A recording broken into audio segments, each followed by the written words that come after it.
David Morrison, Karen Morrison, Lucas Bennett, Emily Turner, 4 names that once seemed ordinary in the quiet suburb of Willow Creek, but together they form a chilling story of betrayal, secrecy, and murder. Behind the white shutters of a perfect family home, a devoted husband hid an affair with the babysitter, while a sharp-eyed 12-year-old stepson uncovered the truth.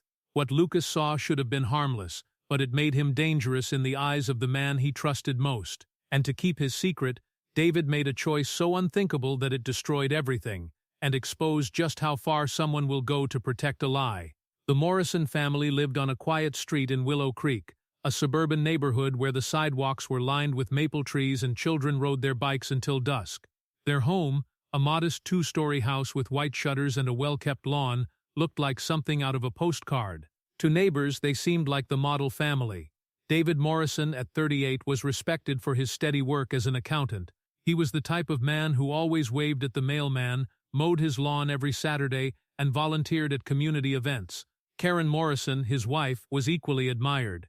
At 34, she worked as a nurse at the local hospital, pulling long shifts but always managing to greet the neighbors with a smile on her way to and from work. Together, they presented themselves as a loving couple raising Karen's son from her previous relationship, a boy named Lucas Bennett.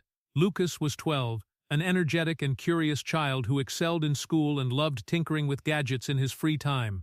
He was the type of boy who asked endless questions, often more observant than the adults around him realized. Teachers praised his intelligence, and friends admired his adventurous spirit. To many, Lucas was the glue that held the family together, a bright light in the house. David, though not Lucas's biological father, was seen guiding him on bike rides or attending his school events, giving the impression that he had taken on the role of a committed stepfather without hesitation. The picture of happiness was convincing, but beneath the surface, subtle strains were beginning to take shape. Karen's nursing job required long, irregular hours, leaving her exhausted and frequently absent during evenings. David, though proud of her hard work, felt the emptiness of coming home to a quiet house. At first, he distracted himself with work or small household projects, but the loneliness grew harder to ignore. When Karen was gone overnight for shifts, David often found himself pacing the house, restless and unsatisfied. It was during this time that the family hired Emily Turner, a college student from the nearby university. She was 22, cheerful and dependable, the kind of young woman neighbors trusted without question. Emily had been recommended by a family friend to help with Lucas when Karen's shifts left him without supervision. She quickly became a familiar presence in the Morrison home, cooking simple meals, helping with homework, and ensuring Lucas stayed safe when his mother wasn't around. To Karen, Emily was a blessing, someone who could ease her constant worry about balancing work and family. What no one suspected was how easily Emily's presence filled the void David felt. She was attentive, always asking how his day had gone, always available to listen. Unlike Karen, who often came home tired and distracted, Emily gave him undivided attention. Small moments, like sharing coffee in the kitchen or discussing Lucas's schoolwork, slowly evolved into something more dangerous. On the surface, the Morrisons' life appeared untouched by trouble. Neighbors admired the perfectly cut grass, the laughter they sometimes heard through open windows, and the way the family attended church on Sundays. No one guessed that beneath that polished surface was the beginning of a secret that would grow into betrayal, violence, and tragedy. David's growing attachment to Emily Turner unfolded quietly, like a shadow creeping across the floor at sunset. It wasn't something that happened overnight, but developed through countless little moments that seemed harmless at first. When she arrived in the evenings, carrying her textbooks tucked under her arm and smiling politely at whoever opened the door, she brought a lightness into the house. For Lucas, she was a mixture of older sister and mentor, someone who helped him with school projects and laughed at his jokes. For Karen, she was a relief, someone dependable to step in when the hospital demanded 12-hour shifts. And for David, she became a source of comfort he didn't even realize he was craving until it was too late. The loneliness that had settled over him in Karen's absence had grown heavy. Nights stretched long and uneventful, filled with television reruns or the endless quiet of paperwork. But when Emily began staying after Lucas went to bed, offering to help straighten up the kitchen or chat while David poured himself a late coffee, those silences disappeared. Their conversations started innocently, discussions about her college classes, her plans for the future, or Lucas's struggles at school. Yet David found himself looking forward to them with an eagerness that felt both thrilling and dangerous. The way she listened, with her chin resting on her hand and her eyes locked on his, gave him a sense of importance he hadn't felt in years. Lucas, with his sharp intuition, picked up on the shift faster than anyone else. At first, he only noticed the small things: the way Emily laughed too freely at David's jokes, the way David lingered in the living room even after saying he was headed to bed, the subtle change in the air when Karen wasn't home. For a boy of 12, his instincts were remarkable. He began cataloging these observations silently, uncertain of their meaning but troubled by them nonetheless. To Lucas, it didn't add up. Emily was there to look after him, not to spend her evenings whispering in corners with his stepfather. Karen, exhausted and constantly pressed for time, missed these signs entirely. To her, Emily's presence was nothing but a solution to her own stretched schedule. She trusted both her husband and the babysitter without question. When Lucas once mentioned that he thought David and Emily acted strange, Karen brushed it off as childish imagination, reminding him that adults simply behaved differently. She had no reason to doubt her husband, no reason to believe betrayal could be growing within her own home. As weeks turned into months, the line between professional arrangement and dangerous intimacy blurred beyond recognition. David began inventing excuses for Emily to stay longer, offering to drive her home after late shifts, or suggesting she join them for family dinners even when Karen was too tired to cook. What once looked like kindness evolved into opportunity, and soon Emily was more than a babysitter. She was a secret woven tightly into the rhythm of their household. Lucas's unease deepened. He wasn't sure what to do with what he had seen, but he knew one thing: his stepfather's behavior was changing, and Emily was at the center of it. What Lucas didn't realize was that his careful attention, his innocent curiosity, and his quiet warnings would place him in direct danger. The bond growing between David and Emily wasn't just inappropriate, it was combustible, and sooner rather than later, it would explode in the most devastating way imaginable. The day everything began to unravel was one of those ordinary afternoons that should have passed without notice. Lucas arrived home from school earlier than usual after a cancelled after-class activity. When he stepped through the front door, he expected to hear the quiet hum of the television or the clatter of dishes in the kitchen. Instead, he froze at the sound of hushed voices drifting from the living room. As he moved closer, the sight that greeted him was something he could never have prepared for: his stepfather and Emily together in a way that made everything he had suspected suddenly and painfully real. David looked startled when he noticed the boy standing in the doorway, but Lucas didn't wait around to listen or ask questions. He turned and bolted up the stairs, heart pounding, his world rearranging itself in a single instant. Lucas locked himself in his room, confusion giving way to anger and fear. He had known something was wrong, but now he had proof. The family he thought was secure had cracks running deeper than he could ever have guessed. For David, the discovery was catastrophic. He knew Lucas was observant, and worse, he knew the boy had never been shy about sharing what he saw with his mother. Karen trusted her son completely.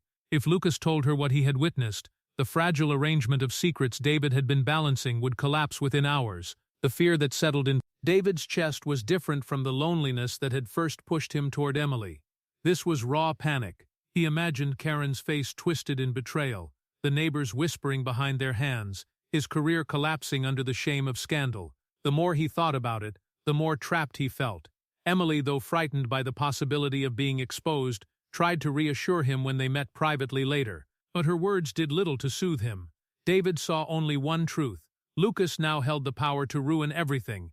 In the days that followed, Lucas's behavior became more distant. He avoided David whenever possible, spending long hours in his room or disappearing outside with friends. His silence, however, was not comforting. To David it was a storm cloud building on the horizon, heavy with threats. Lucas didn't need to speak to make his intentions known. The way he glanced at David with suspicion was enough to send a chill down his spine. The boy began keeping notes, writing down the oddities he observed and the suspicions he had long carried. He recorded the late-night talks between David and Emily, the way Emily lingered even when she wasn't scheduled, the moments he caught them exchanging looks.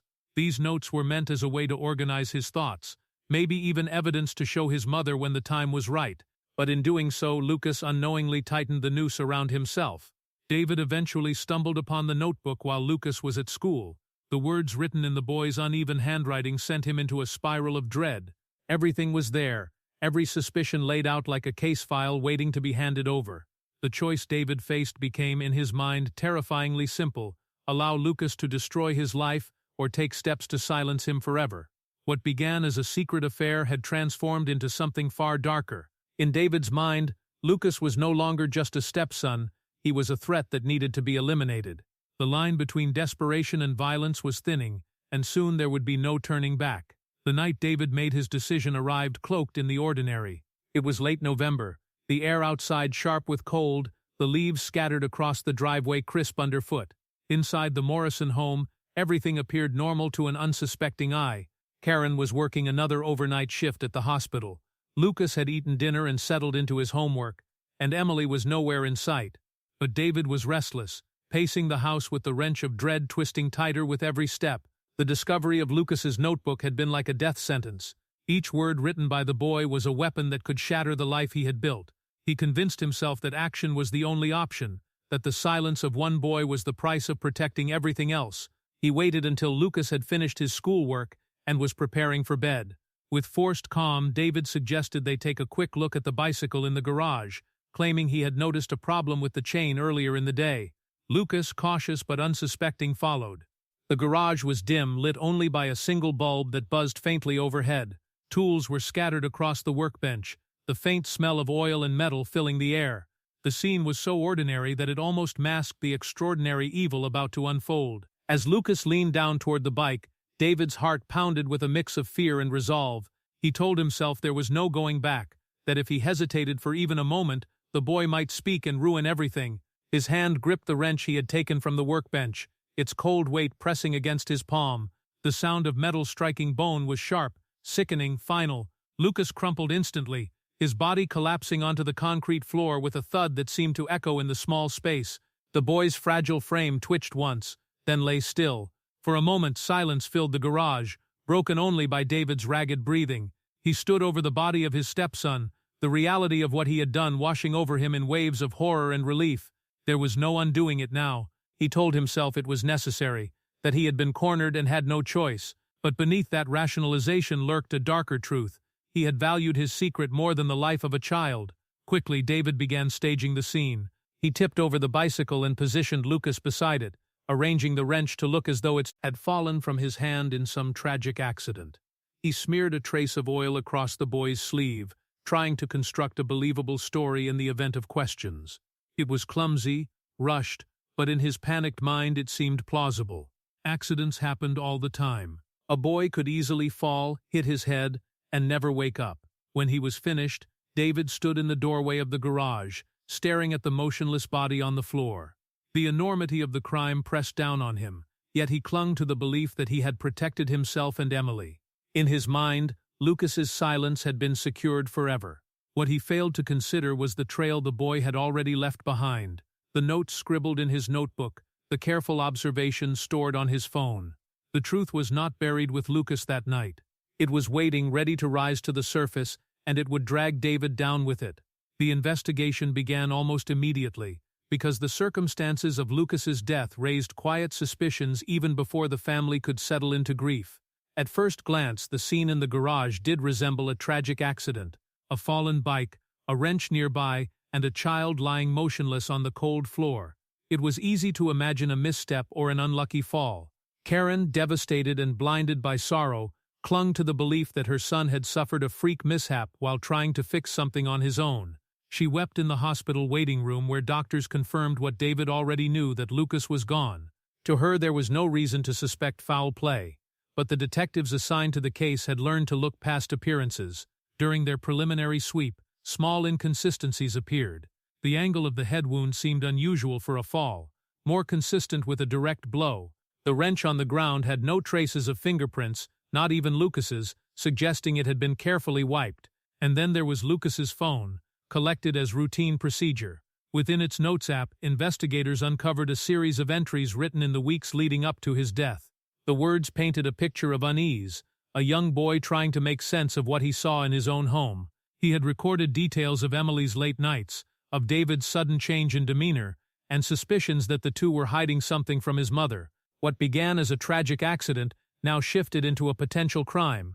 Detectives questioned David, who tried to remain composed. He recounted how he had simply asked Lucas to check on his bike, how he later discovered the accident. His voice carried rehearsed sorrow, but the cracks began to show when investigators pressed him about the lack of fingerprints on the wrench. His explanation faltered, and his eyes drifted away at key moments.